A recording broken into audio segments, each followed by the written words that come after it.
Hello, everybody. Welcome on in. I am OHRye, aka Kisara of V Rising. Today, we're going to be doing something a little bit different. I was given a key for V Rising quite a while ago. I have like over 200 hours in this game. I played a ton during the early access. When the game first came out, I put in probably like 160-ish hours. And then 1.0 came out a couple weeks ago. We do have a dedicated server for the Discord. If you're interested in joining, jump in the Discord, let me know and I'll give you the server information. I signed up for a 90-day server. There's about 15 to 20 of us on the server. We do open world PvP, but no castle raiding. So if that sounds interesting to you, let me know. Jump in my Discord. You'll see the links below, and I can give you the server information. We're looking for more people to join because there's only a few of us that play relatively hardcore. But anyways, I was kind of thinking, what should I do for this video? I didn't really want to just do gameplay for this game because that's not too exciting. So I kind of thought, why don't we do a castle tour? I've been working really hard on my castle.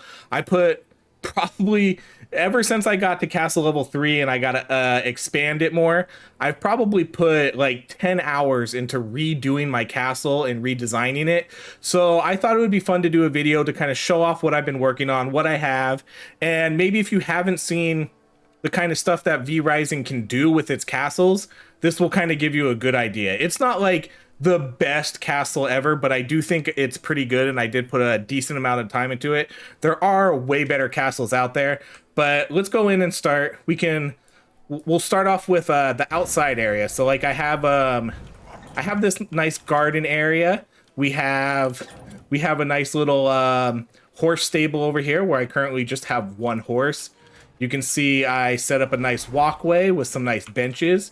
You can sit and lay down on all the benches and all the chairs, which is pretty cool. I think that's a new feature for 1.0 release. I specifically farmed these cherry trees too, just so I could get a bunch of seeds and line them up going into my castle. Over here, you can see I have some nice horse hedges hovering over plants. I have a garden that I am currently working on. I don't have a ton of seeds now, but we're working on it. But I have a nice plot area over here and then lined up over here. If you look over here, we have our graveyards where we can farm skeletons, necromancers, and other sorts of bones and things like that. And let's get into the castle. So as we open the door, we walk right into our throne room and war console room. So I have these two cool angel statues right here, which I love. We lined it up with gargoyle statues all around the side on both sides. I'm really into symmetry when it comes to this castle. That's why it takes me so long to set it up how I want to. But then you can see we have our war council over here. So if I come here, this will be my throne. I sit on the throne, and this is where I command my army. You can see I have a legion of 12 vampire warriors that will sit on my council and help me decide where to attack next. I love how I sort of have these prisoners over here just to kind of, establish dominance.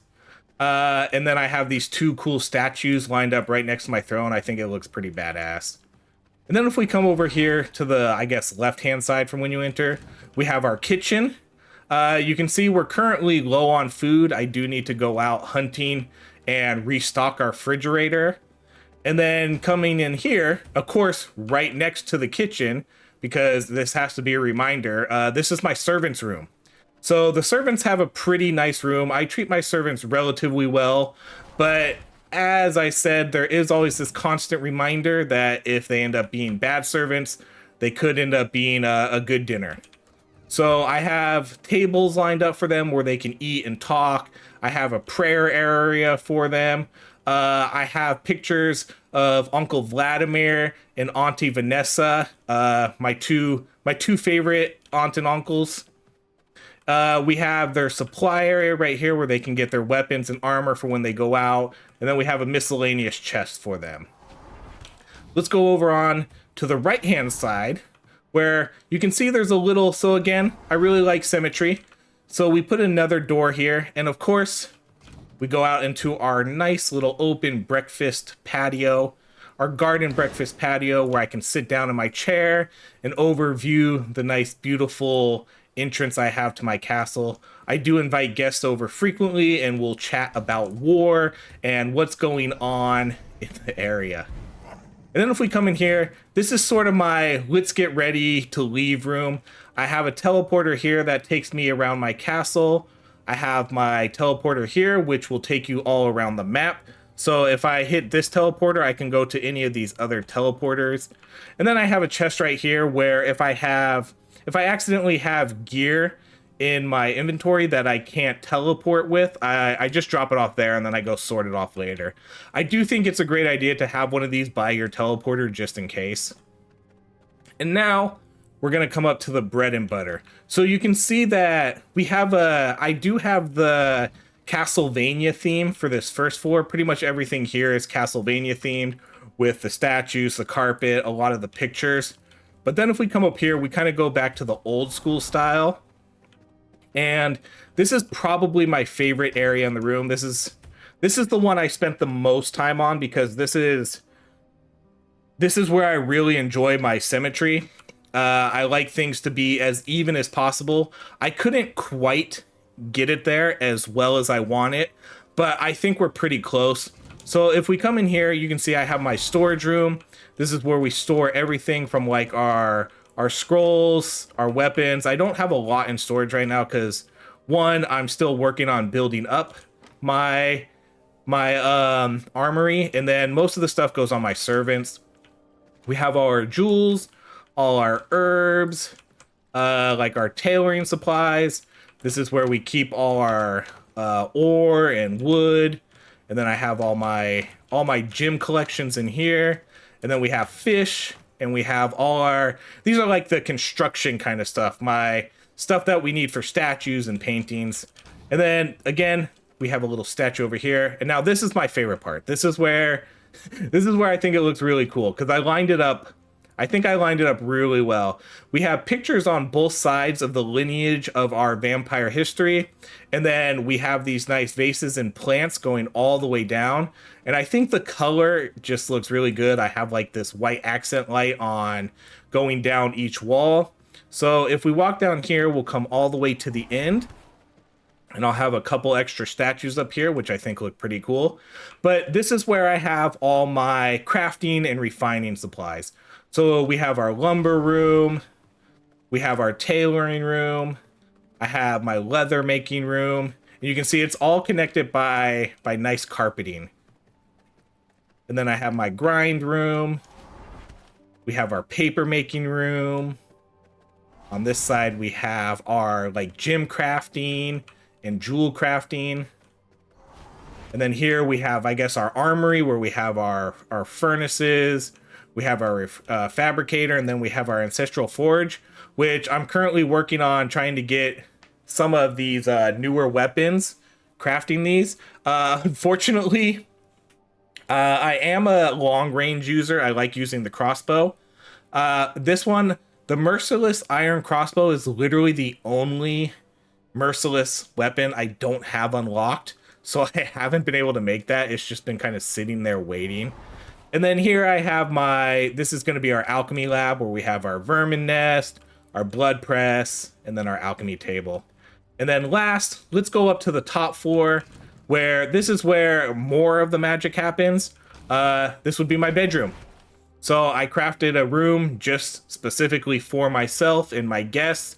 Again, we have an area where we can look at our arch nemesis Simon. Because he's who we want to kill. I believe that's a picture of him. It looks like him. Then we have a nice little castle statue. We have a nice sitting area where we can sit by our fireplace. Come over here. This is where I eat my dinner, where we have a nice little kind of like a little indoor garden area. And then I have my study where I like to do my research. And then come in here, and this is the actual bedroom. I'm still kind of working on designing this a little bit more. This isn't, I guess I would say, 100% done. This would be my personal prisoner where I feed off of him. I have my bed. We have 2 more statues. We put a little bit of a red accent lighting. Come over here. We have my personal armory. We have my mirror where I can change my look. I have my own personal stash where I just keep, I basically just keep money in here. And then we have our passive, where we can change our passives. And then finally out here, we have our nice little outdoor patio where I can view over my kingdom and realm and just bask in the glory that is Kisara and OHRye. So thank you very much for watching. This has been a tour of my castle. I hope you enjoy it. Again, if you are interested in playing V Rising and you want to join our community, jump in the Discord. You are more than welcome. And even if you don't want to play V Rising, you're more than welcome to join the Discord. The more the merrier. The game is currently, I think, like $30 on Steam. I think it's one of the best Survivor games I've ever played. This is just a small portion of it. If you love creating castles, this game, I think this game has some of the best castle and base creation in any Survivor game I've ever played. It's absolutely amazing. I think everything looks cool. So yeah, if you are interested in joining our dedicated server, let me know, jump in the Discord, and I will give you the details. Thank you so much for watching, everybody. I hope you enjoyed this tour of our castle, and I hope you have a great rest of your day.